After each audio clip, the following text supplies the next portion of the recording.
কি আশা নিয়ে আসছেন প্রতিবেদনে? একটা জীবন সঙ্গীর জন্য আসছি, যে একটা মানুষ, বয়স্ক মানুষ, যে ব্যক্তি 5 ওয়াক্ত নামাজ পড়বে, কোরআন শরীফ পড়বে, যা বলবে সত্যি কথা বলবে, মিথ্যা কথা বলবে না। আমি যেরকম নিরীহ একটা নিরীহ মানুষ চাই। টাকা পয়সার জন্য, সাহায্য সহযোগিতার জন্য এখানে আসিনি। আপনি নামাজ কালাম পড়েন? হ্যাঁ, আল্লাহর রহমতে। কোরআন শরীফ পড়তে পারেন? হ্যাঁ, অল্প কিছু। সুপ্রিয় দর্শক, আসসালামু আলাইকুম। দেশ ও প্রবাসে যে যেখানেই আছেন আপনাদের প্রত্যেককেই শুভেচ্ছা জানাচ্ছে আজকে নতুন একটি প্রতিবেদন। দেখতেই পারছেন আমার সামনে একটি আপু আসছে। আপুটা দেখতে শুনতে যেরকম উঁচু লম্বা সেরকমই সুন্দর। আসলে এত সুন্দরী মেয়েরা প্রতিবেদনে কেন আসে বা কি বলতে চাই, চলুন তার মুখ থেকেই শুনি। আপু আসসালামু আলাইকুম। ওয়ালাইকুম আসসালাম। আপনার নাম কি? আমার নাম স্বপ্না। স্বপ্না আপু, কি স্বপ্ন নিয়ে আসছেন আজ প্রতিবেদনে? জীবন সঙ্গীর জন্য আসছি। জীবন সঙ্গী? কিরকম মানুষকে জীবন সঙ্গী করতে চান? একটা বয়স্ক মানুষ দরকার। আল্লাহ, কি বলেন, এরকম একটা ইয়াং মেয়ে বয়স্ক মানুষ জীবন সঙ্গী হলে হবে? বয়স্ক মানুষই তো ভালো, জোয়ান মানুষ ফেলে দিয়ে চলে যায় খালি। পরিবারে কে কে আছে? দাদি আছে। মা বাবা নাই? না, এই জন্য বয়স্ক মানুষ চাচ্ছেন। মা বাবা থাকলে কি চাইতো যে মেয়েটারে বয়স্ক মানুষের সাথে তুলে দিই? বাবা মা থাকলে তো হইতোই। আচ্ছা আচ্ছা, মা বাবা কি হয়েছিল? চলে গেছে অনেক আগে। জায়গা জমি টমি আছে আপনাদের? আছে, আল্লাহ রাখছে। আচ্ছা আচ্ছা, গ্রামের বাড়ি কোথায়, ঠিকানা কোথায়? নেত্রকোনায়। নেত্রকোনা। হ্যাঁ। আচ্ছা, লেখাপড়া করছিলেন? পড়াশোনা জানি না, মূর্খ মানুষ। পড়াশোনা জানেন না, এদিক থেকে তো অনেকটাই পিছায় আছেন, তাই না?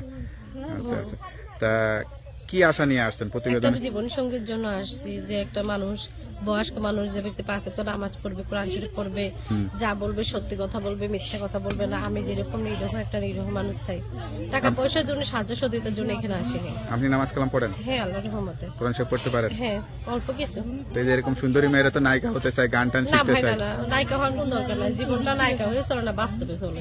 বাস্তবে চলে? আচ্ছা আচ্ছা, বাস্তব তো বয়স্ক মানুষ বিয়ে করলে বিধবা হয়ে যাবেন, তখন কি হবে?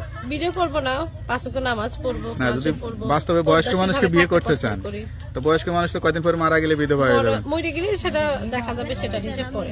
এই জন্য চাইবেন আপনার বয়স যেরকম তার চেয়ে একটু বেশি বয়স্ক করবেন, তাহলেই হয়। সমস্যা নাই, বয়স্ক মানুষই ভালো। কোনো প্রেমে পড়ছিলেন নাকি কারো? না না, প্রেম টেম করিনি। ইয়াং মানুষের প্রতি এত ইয়া কেন? আমি অত শত জানি না, আমি ইয়াং মানুষ বিয়ে করবো না, এটা আমি জানা কথা। এটা কি মুখের কথা? না না, অন্তর দিয়ে কথা। অন্তরের কথা? তো যাই হোক, আপনার কথা যদি সত্যি হয় অনেকেই যোগাযোগ করতে চাবে বিয়ে করার জন্য, দেখবেন সিরিয়াল দেবে, আপনার যোগাযোগের নাম্বার তো দেওয়া যাবে। হ্যাঁ, অবশ্যই। নাম্বার দিলে সমস্যা নাই তো? না মুখস্থ আছে নাম্বারটা? না। তো নাম্বারটা আমার কাছে দেন, আমি দেখে বলে দিই। হ্যালো বিয়া, শুনতে পারলেন এক অসহায় গরিব পরিবারের মেয়ে, আসলে মা বাবা নাই, দাদির কাছে থাকে, এটা বয়স্ক মানুষকে চাই। কেউ খারাপ উদ্দেশ্যে যোগাযোগ না করে সত্যিকারে যদি বিয়ে শাদী করতে চান, তাড়াতাড়ি এই নাম্বারে যোগাযোগ করে আরো তথ্য, আরো খোঁজ খবর নিয়ে বিয়ে শাদী করতে পারবেন। নাম্বারটা কি মুখস্থ থাকে না? একটা নাম্বার মুখস্থ থাকে না? না ভাই, মূর্খ মানুষ, পড়াশোনাই তো জানি না, মূর্খ কেমনি। প্রেম টেম করেন না মানে কারোর সঙ্গে, এই জন্য মুখস্থ নাই। তারপর নাম্বারটা আমি বলে দিচ্ছি, নাম্বারটা হচ্ছে 013151944104। নাম্বারটা খোলা রাখবেন, হ্যাঁ, সব নামাজ কালাম পড়ে আল্লাহর কাছে চাইবেন। আর কিছু বলতে চান? না ভাই। তো ভালো থাকেন, দোয়া করি। আসসালামু আলাইকুম।